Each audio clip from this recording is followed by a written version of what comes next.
দুর্নীতির অভিযোগে সাবেক সেনাপ্রধান আজিজ আহমেদ সহ তার পরিবারের ওপর নিষেধাজ্ঞা দিয়েছে যুক্তরাষ্ট্র।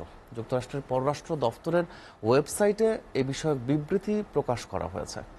মার্কিন পররাষ্ট্র দফতরের মুখপাত্র ম্যাথিউ মিলার বিবৃতিতে বলেন, জেনারেল আজিজ আহমেদের কর্মকাণ্ড বাংলাদেশের গণতান্ত্রিক প্রতিষ্ঠান এবং সরকারি প্রতিষ্ঠানের প্রতি জনগণের বিশ্বাসকে ক্ষুণ্ণ করেছে।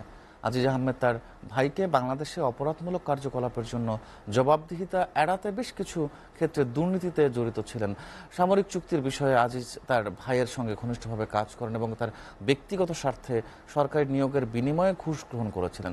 বিবৃতিতে আরও বলা হয়, আজিজ আহমেদের বিরুদ্ধে এই ব্যবস্থার মধ্য দিয়ে বাংলাদেশে গণতান্ত্রিক প্রতিষ্ঠান ও আইনের শাসন শক্তিশালী করতে যুক্তরাষ্ট্রের অঙ্গীকার পুনরায় নিশ্চিত করা হলো।